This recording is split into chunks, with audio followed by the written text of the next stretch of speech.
नमस्कार, आदाब। एबीसी के पॉलिटिकल व्यू में आपका स्वागत है। प्रधानमंत्री नरेंद्र मोदी विदेश दौरे पर हैं। अमेरिका में जाकर उन्होंने भारत के हितों की जो रक्षा की है, उससे भारतवासी गदगद है। अमेरिका दरअसल भारत को अपनी चालों में फंसाने की कोशिश कर रहा था। वो जिस तरह से भारत को ब्लैकमेल करना चाह रहा था, प्राइम मिनिस्टर ने दबे स्वरों में उन्हें जोर का झटका दे दिया है। दरअसल अमेरिका के बारे में ट्रेड वॉर को लेकर तो हम सब लोग जानते हैं कि अमेरिका तरह तरह के टैरिफ भारत पे लगा रहा है, एल्युमिनियम पर, स्टील पर। लेकिन ये ट्रेड वॉर तो अपनी जगह है, व्यापार के मसले तो अपनी जगह है। ये तो देशों से बनते बिगड़ते रहते हैं। आज किसी देश से ट्रेड व्यापार टूटता है तो दूसरे देश से बन जाता है।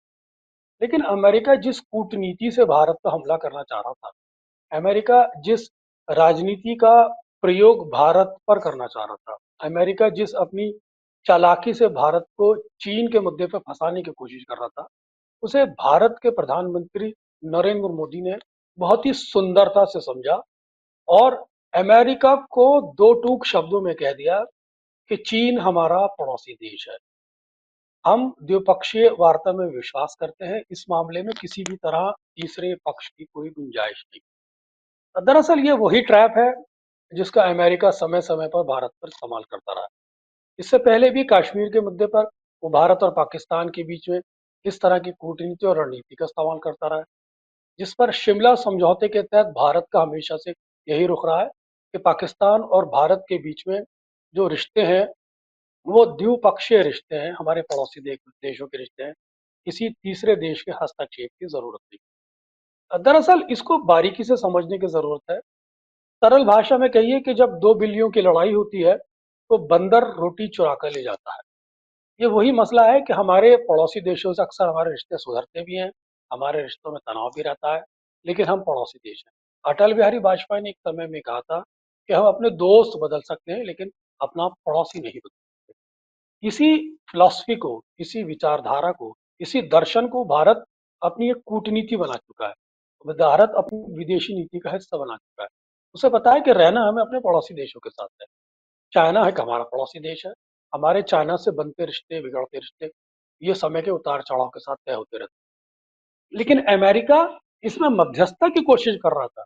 वो भारत को चाइना का डर दिखा के ब्लैकमेल करना चाह रहा था। वो जिस तरह से पूर्व में वो पाकिस्तान कश्मीर मुद्दे पर जो डर दिखाकर भारत को ब्लैकमेल करना चाह रहा था, इसी तरह की रणनीति अमेरिका ने इस बार भी बनाई है, जिसका दो टूक जवाब हमारे प्रधानमंत्री नरेंद्र मोदी ने दे दिया। जिसे कहते हैं कि जोर का झटका धीरे से दिया है प्रधानमंत्री ने। लोग बड़े ही गदगद हैं उनके इस निर्णय से। अमेरिका बड़ा चालाक कंट्री है, बड़ा प्रोफेशनल कंट्री है। एक तरफ वो अपने अर्थव्यवस्था को लेकर दुनिया के देशों को धमकी देता है, एक तरफ वो अर्थव्यवस्था को लेकर दुनिया के देशों पर दबाव बनाना चाहता है। एक तरफ जो अर्थव्यवस्था को लेकर वो चाहता है कि सिर्फ उसका वर्चस्व ही कायम रहे, उसके डॉलर की कीमत ही बनी रहे, वो पूरे दुनिया पर राज करता रहे। लेकिन अब वक्त बदल गया है, अब हालात बदल गए हैं, अब परिस्थितियां बदल गई है। भारत भी एक बड़ा व्यापार है, भारत भी एक बड़ा व्यापार का बाजार है। बिना भारत के आप विश्व की अर्थव्यवस्था का हिस्सा नहीं बन सकते। अगर अमेरिका को इस दृष्टिकोण से देखा जाए कि अगर वो चीन के मुकाबले प्रतिस्पर्धा करना चाहता है, खास तौर से दक्षिण एशिया में, तो बिना भारत के मुमकिन है। भले ही अमेरिका ये बात कह रहा हो कि भारत जिस गुट का समर्थक रहा है वो गुट खत्म हो गया, ऐसा नहीं है। भारत रशिया का दोस्त था, भारत रशिया का दोस्त है। भारत ने अपने रिश्ते पड़ोसी देशों से हमेशा सुधारे हैं। भारत ने अपने रिश्ते चाइना से भी सुधारने शुरू कर दिए। भारत और पाकिस्तान के रिश्ते भी निरंतर सुधर रहे हैं। ये प्राइम मिनिस्टर नरेंद्र मोदी की कूटनीति की पहल है। वो जानते हैं कि आने वाले समय में अमेरिका जिस तरह से हमें ट्रैप करना चाहता है, चाइना का डर दिखा के, हम उस ट्रैप में नहीं आने वाले। अमेरिका हमेशा से यही करता है, वो दो देशों को लड़ाता है। उसने ईरान इराक को लड़ाया, उसने यूक्रेन रशिया को लड़ाया, उसने भारत और पाकिस्तान के बीच में द्वंद्व पैदा कराने की कोशिश करी। अब वो यही कोशिश खास तौर से मिडिल ईस्ट में, साउथ ईस्ट एशिया में चाइना और भारत को लेकर करना चाहता है। एक तरफ वो मध्यस्थता की बात करता है, एक तरफ वो हमारा दोस्त बनना चाहता है, और दूसरी तरफ वो चाइना को प्रमोट करता है, कभी वो भारत को प्रमोट करता है, कभी चाइना को भारत के मुकाबले उचकाता है, कभी चीन को कभी भारत को चाइना के मुकाबले उचकाना चाहता है। वो चाहता है कि दोनों देश लड़ जाए, हम अपना उल्लू सीधा कर लें। इसलिए मैंने ये आपके सामने एक देहाती कहावत कही थी, जिसको बहुत सरल शब्दों में कहा जा सकता है कि जब दो बिल्लियां लड़ती हैं तो बंदर रोटी उठा के ले जाता है। इस बार हम चाइना को रोटी उठाने नहीं देंगे। हम हमारे जो पड़ोसी देश है हम उनसे लड़ेंगे नहीं। भारत की नीति स्पष्ट है। भारत ने अमेरिका के साथ जो अभी तक साझेदारी निभाई, उसका अमेरिका को कर्जा उतारने का समय आ गया है। लेकिन अमेरिका अपनी दोहरी चाल से हमें मारने की कोशिश कर रहा है। वो हमारे व्यापार पे हमला करना चाहता है, हमारी भारतीय अस्मिता पे हमला करना चाहता है, भारत की गर्व पे हमला करना चाहता है, भारत की भारतीयता पे हमला करना चाहता है। अभी जिस तरह से उसने भारत के अंदर जो विदेशी अप्रवासी भाषियों को हथकड़ी और बेड़ी लगा के भेजा, वो मानव अधिकारों के विरुद्ध था। प्राइम मिनिस्टर नरेंद्र मोदी भले ही इस पर थोड़े समय के लिए खामोश रहे हों, लेकिन विदेशी नीति ने स्पष्ट रूप से कह दिया था, हमारे विदेश मंत्री जयशंकर ने, कि हमारे अगर अप्रवासी भारतीय अमेरिका में है तो हम उनको वापस लेंगे। उस तरह से भेजने की जरूरत क्या है? हमारे भारतीय हैं, हम भारत के लोगों को अपने साथ रखेंगे। लेकिन अगर हमारे देश में भी कोई भारतीय अप्रवासी है, या हमारे देश में भी कोई दूसरे देश का अप्रवासी है, तो हम उसके साथ इस तरह का व्यवहार नहीं करेंगे जिस तरह से अमेरिका ने मानव अधिकारों का उल्लंघन किया है। अमेरिका निरंतर अपने आप को एक तानाशाही देश की तरह विश्व के सामने पेश करना चाहता है। वो अपनी अर्थव्यवस्था को बचाने के लिए दुनिया की अर्थव्यवस्थाओं को दांव पे लगाना चाहता है। कभी वो मैक्सिको पे टैरिफ लगाता है, कभी वो कनाडा पे टैरिफ लगाता है, कभी वो चाइना पे टैरिफ लगाने की बात करता है। अब उसने भारत पे भी टैरिफ लगा दिए। तो भारत का भी यही कहना है कि अगर आप हम पे टैरिफ लगाओगे, जितनी मात्रा में टैरिफ लगाओगे, हम भी उसी मात्रा में टैरिफ लगा देंगे। तो जिसके पलट में ट्रम्प ये कहते हैं कि साहब टिट फॉर टैट की नीति होगी, रेसिप्रोकल नीति होगी। तो रेसिप्रोकल नीति सिर्फ आपके लिए नहीं है, हमारे लिए भी रेसिप्रोकल नीति है। जिस तरह से आप हमारे साथ व्यवहार करेंगे, भारत भी उसी तरह व्यवहार करेगा। जो प्राइम मिनिस्टर नरेंद्र मोदी ने हर एतबार से ट्रम्प को अपना दोस्त माना, प्राइम मिनिस्टर नरेंद्र मोदी ने हर एतबार से ट्रम्प को सम्मान दिया। प्राइम मिनिस्टर नरेंद्र मोदी ने उन्हें गुजरात के अंदर एक बड़ा वेलकम किया। प्राइम मिनिस्टर नरेंद्र मोदी ने उनके इलेक्शन कैंपेन में बहुत बड़ा बहुत बड़ा एक योगदान अदा किया। उसके बाद भी अमेरिका को जो रवैया नजर आ रहा है, अमेरिका बेसिकली दो देशों को लड़ाकर अपना उल्लू सीधा करना चाहता है। उसने इसराइल और पैलेस्तीन को लड़ाया, और वो जब जब खड़ा होता अपने हितों के लिए खड़ा होता है। तो भारत भी अपने हितों के लिए खड़ा होगा। भारत के विदेश मंत्री विक्रम मिस्त्री का कहना है कि जिस तरह का जो प्रपोजल चाइना की मध्यस्थता पर आया था, हमने उसे अस्वीकार कर दिया। विदेश मंत्रालय का रिकॉर्ड पर ये वाली बात कहना है। तो हमें ये बात बहुत ही चतुराई से समझनी पड़ेगी कि अर्थव्यवस्था के मसले अपनी जगह, व्यापार के मसले अपनी जगह, लेकिन जो अंतर्राष्ट्रीय कूटनीति के माध्यम से जो जिस ट्रैप को, जिस झांसे में अमेरिका में फंसाने की कोशिश कर रहा था, चाइना का डर दिखा के हमें फंसाने की कोशिश कर रहा था, उसे हमारे प्रधानमंत्री नरेंद्र मोदी ने बड़ी सुंदरता से समझते हुए बॉल उनके पाले में डाल दी। उन्होंने कहा कि भाई हम अपने चाइना से रिश्ते सुधार लेंगे, आप अपना अपने मामला आप देखो चाइना से क्या है। क्योंकि चाइना एक इमर्जिंग इकोनॉमी है, चाइना एक मैन्युफैक्चरिंग की दुनिया, मैन्युफैक्चरिंग के क्षेत्र में दुनिया में एक बड़ी शक्ति है। चाइना चाइना पर ही पूरी अमेरिका इकोनॉमी आज की तारीख में निर्भर करती है। आर्थिक विशेषज्ञों को यहाँ तक कहना है कि अगर चाइना को मारेंगे अमेरिका, तो अमेरिका खुद मर जाएगा। तो ये नजाकत अमेरिका को समझनी पड़ेगी।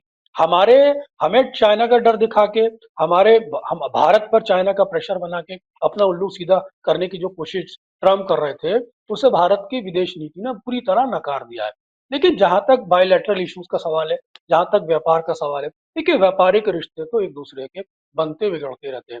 अगर चाइना उत्पादन के देश में बड़ा है तो भारत एक बड़ा व्यापार है। अब अगर अगर अमेरिका के अंदर अमेरिका जिस तरह से डब्ल्यूएचओ को, ब्रिक्स देशों को धमका रहा है, तो ब्रिक्स देश एक उभरती हुई इकोनॉमी है।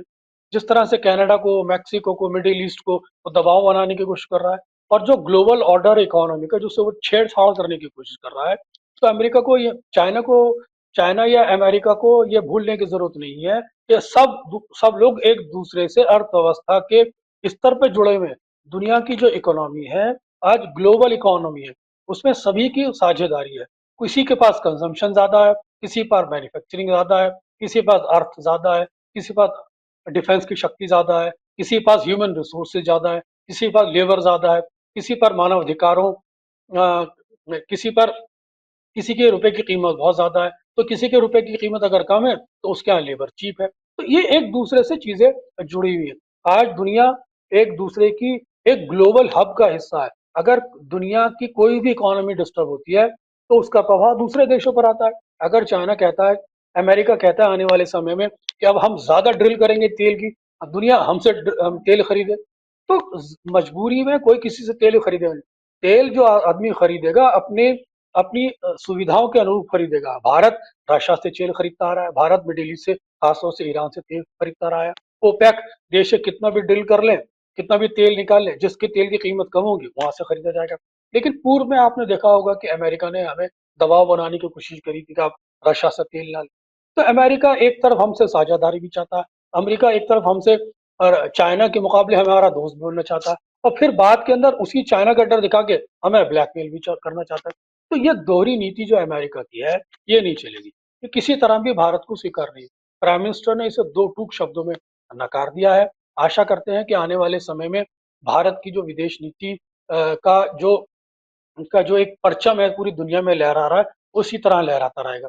लेकिन अमेरिका के वॉशिंगटन डीसी में प्रेस कॉन्फ्रेंस से पहले जो ट्रंप ने कहा था कि साहब हम टिट फॉर टैट की नीति अपनाएंगे, रेसिप्रोकल नीति अपनाएंगे टैक्स के मामले में, तो उस पर सुब्रमण्यम स्वामी ने ट्वीट करते हुए कहा था कि साहब भारत एक बड़ा व्यापार है, भारत को उस तरह से नहीं आका जा सकता। अगर आपकी कुछ सीमाएं तो हमारी भी कुछ सीमाएं, आपकी कुछ ताकत है तो हमारी भी कुछ ताकत है, आपकी कुछ कमजोरियां तो हमारी भी कुछ कमजोरियां। हम एआई के क्षेत्र में एक बड़ी शक्ति है, हम सॉफ्टवेयर के क्षेत्र में बड़ी शक्ति है, हम फार्मास्यूटिकल के क्षेत्र में बड़ी शक्ति है, हम एग्रीकल्चर के क्षेत्र में बड़ी शक्ति है, हम डेयरी प्रोडक्ट्स के मामले में बड़ी शक्ति है, हम हर्बल के मामले में बड़ी शक्ति है। तो भारत को भी किसी तरह भी नकारा नहीं जा सकता। प्राइम मिनिस्टर नरेंद्र मोदी ने जिस तरह से चाइना के मामले में जितनी कूटनीतिक, जितनी समझदारी और जितनी दूरअंदेशी का सबूत दिया है, उससे अमेरिका घबरा गया है। अमेरिका वाले सोच रहे हैं कि साहब चाइना चाइना का हम इन्हें डर दिखा रहे हैं लेकिन ये डरने को तैयार नहीं। तो हमें खुद अपनी परिस्थितियों का अंदाजा है, हमें अपनी आर्थिक परिस्थितियों का, अपनी राजनीतिक परिस्थितियों का, अपनी कूटनीतिक परिस्थितियों का अंदाजा है। हम इस चीज को अच्छी तरह ये समझते हैं कि जब बांग्लादेश के अंदर सत्ता परिवर्तन हुआ तो उसमें चाइना अमेरिका का हाथ था। इसमें हम अच्छी तरह जानते हैं कि अमेरिका किस तरह से सपोर्ट कर रहा था। अमेरिका ने खालदा जिया या शेख हसीना को लेकर क्या क्या बयानबाजी की थी। अमेरिका शेख हसीना से क्या चाहते थे, शेख हसीना रिकॉर्ड पे बोला कि अमेरिका यहाँ पर अपना एक हवाई अड्डा बनाना चाहता था, जिसकी मैंने इजाजत नहीं दी, जिसके चलते अमेरिका के कुछ तत्वों का हाथ है, ये सत्ता परिवर्तन हुआ। तो हमें अच्छी तरह मालूम है कि अमेरिका हमारे पड़ोसी देश में क्या करना चाहता है, अमेरिका हमारे देश के अंदर किस तरह से राजनीतिक हस्तक्षेप करता है, अमेरिका किस तरह से हमें अंतर्राष्ट्रीय स्तर पर दबाना चाहता है, मानव अधिकारों की बात करता है, और किस तरह से भारतीयों को बेड़ी और हथकड़ी लगा के भेजता है। हमें अच्छी तरह याद है कि जॉर्ज सोरोस जैसे लोग भी किस तरह से डिस्टेबलाइज करने की यहाँ कोशिश करते हैं। हमें अच्छी तरह याद है कि एलन मस्क किस तरह की भाषा बोलते हैं। तो कुल मिलाकर अमेरिका अगर भारत को लेकर किसी गलत फहमी का शिकार है, तो प्राइम मिनिस्टर नरेंद्र मोदी ने साफ संकेत दे दिए हैं कि किसी तरह के भी हमें दबाने की कोशिश की नहीं की जाए। जितनी जरूरत आपको हमारी है, हमें भी आपको उतनी ही जरूरत है। साउथ ईस्ट एशिया में अगर आप चाइना से मुकाबला करना चाहते हैं, तो हमारे बिना आप चाइना से मुकाबला नहीं कर सकते। और अगर आप हमारा पल्ला छुड़ाना चाहते हैं या हमसे दूर रहना चाहते हैं, तो फिर चाइना जिस तरह से एक इमर्जिंग इकोनॉमी है, हम तो अपने रिश्ते सुधार ही रहे हैं, आप अपने रिश्ते कैसे सुधारेंगे? क्योंकि जब आपने इनवाइट किया था शी जिनपिंग को, तो वो आपके यहाँ इनविटेशन पे नहीं गए। तो चाइना को आप किस तरह से आंक रहे हैं? चाइना, भारत, रशिया, पाकिस्तान और बांग्लादेश, हमारे पड़ोसी देश, मिडिल ईस्ट मिलकर एक इमर्जिंग इकोनॉमी है। ब्रिक्स में हम पहले से हिस्सा हैं। डब्ल्यूएचओ की जहां तक बात है, यूनाइटेड नेशन की बात है, तो यूनाइटेड नेशन में भी हम सिक्योरिटी काउंसिल सीट के दावेदार हैं। तो कुल मिलाकर हम ये अमेरिका जिस रास्ते पे हमें ट्रैप करने की कोशिश करा जा रहा था, तो भारत के प्रधानमंत्री नरेंद्र मोदी ने जिस तरह से विदेशी दौरे पर जितनी समझदारी, जितनी कूटनीति से अपनी दूरदृष्टि का सबूत देते हुए इस प्रपोजल को ठुकराया है, वो यकीनन काबिल तारीफ है। इस मामले में प्रधानमंत्री नरेंद्र मोदी की जितनी तारीफ की जाए कम है। वहीं जहां तक अन्य ट्रेड का सवाल है, तो अन्य ट्रेड आप आपस में होते रहते हैं। भारत के पास अच्छे नेगोशिएटर हैं। भारत आज अपनी अच्छी तरह नेगोशिएशन करना चाहता है। आज हम काफी एक्सपीरियंस्ड हो चुके हैं विदेशी नीति में।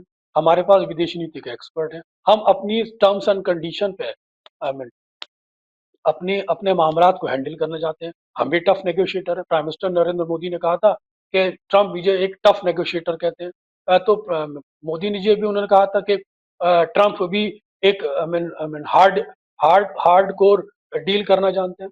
तो अगर ट्रंप हार्ड कोर डील करना चाहते हैं तो हम भी टफ नेगोशिएटर है। इसमें अमेरिका से हमें किसी तरह की दबने की जरूरत नहीं है।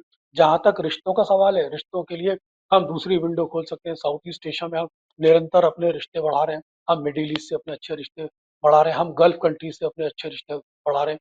हम मुस्लिम वर्ल्ड में भारत अपने अच्छे रिश्ते बना रहे हैं। हम हर एतबार से देश के अंदर सांप्रदायिक सौहार्द बनाने की कोशिश कर रहे हैं। और जिस तरह से हमने राफेल का समझौता किया था फ्रांस के साथ, उसकी वजह से हम रक्षा के क्षेत्र में बहुत तेजी से आगे बढ़ रहे हैं। तो चीन की धमकी देकर या चीन का भपका देकर हमें जिस तरह से ट्रैप करने की कोशिश की जा रही थी, उसमें अमेरिका सफल नहीं हो पाएगा। यही हमारा संदेश है, यही प्राइम मिनिस्टर नरेंद्र मोदी का संदेश है। वहीं जिस तरह से अमेरिका ने गाजा में हस्तक्षेप किया, अमेरिका डब्ल्यूएचओ को चेतावनी देता है, अमेरिका ब्रिक्स देशों को चेतावनी देता है। तो ब्रिक्स देश आज आपकी चेतावनी से डरने वाले नहीं है। ब्रिक्स देशों की अपना एक अस्तित्व है, ब्रिक्स देशों की अपनी हैसियत है, ब्रिक्स देशों का अपना एक मकाम है दुनिया के अंदर। वो इमर्जिंग इकोनॉमी से है। जहां तक ऑफिशियल नेगोशिएशन का सवाल है, तो भारत के पास आज उतने तजुर्बेकार लोग हैं कि वो एफपीए मामले पर और बायलैटरल इश्यूज पर अच्छी तरह नेगोशिएट कर सकते हैं। अमेरिका की कूटनीति विश्व की बड़ी कूटनीति में से मानी जाती है, लेकिन आज जिस तरह से भारत की कूटनीति ने एक नई नई विचारधारा के साथ, नई चेतना के साथ, गुटनिरपेक्ष और अहिंसावादी और लोकतांत्रिक देशों के परिप्रेक्ष्य में जो अपनी कूटनीति में जो एक परिपक्वता हासिल की है, उसको उसकी कोई फिलहाल सानी नजर नहीं आता। अगर अमेरिका हमें किसी मामले में पछाड़ना चाहता है चाइना का डर दिखा के, तो हमने अमेरिका अमेरिका के साथ साथ हमने अपने रिश्ते इसराइल से भी अच्छे कर रखे हैं। तो ये अमेरिका ना समझे कि सिर्फ हमारे रिश्ते सिर्फ अमेरिका से भी अच्छे, हमारे अच्छे रिश्ते इसराइल से भी हैं। हमारे सऊदी अरब से भी अच्छे रिश्ते हो जा रहे हैं। हमारे जहाँ तक तुर्की का सवाल है, तुर्की से भी हम आने वाले समय में अपने रिश्तों को सुधारने की तरफ बढ़ रहे हैं। तो कुल मिलाकर अमेरिका जिस मुद्दे पे हमें ट्रैप करने की कोशिश किया जा रहा था, उसका मुंहतोड़ जवाब प्रधानमंत्री नरेंद्र मोदी ने दिया है। जिसके बाद से ये देश के अंदर ये माना जा रहा है कि जहां तक ट्रेड वॉर का सवाल है, तो ट्रेड वॉर एक टेम्परेरी फेस है, लेकिन कूटनीतिक स्तर पर, राजनीतिक स्तर पर भारत को किसी भी तरह अमेरिका को कमजोर नहीं समझना चाहिए। यही विदेश दौरे का संदेश है प्राइम मिनिस्टर नरेंद्र। आप हमें बहुत ही गंभीरता से सुन रहे हैं। आपने हमारी बातें सुनी। आप हमें हमारे चैनल को एबीसी एबीसी हिंदी चैनल को सब्सक्राइब करें, सभी प्लेटफॉर्म पर इसे शेयर करें।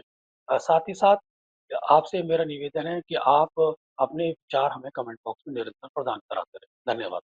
एबीसी हिंदी न्यूज, आज ही जुड़िए हर खबर के साथ।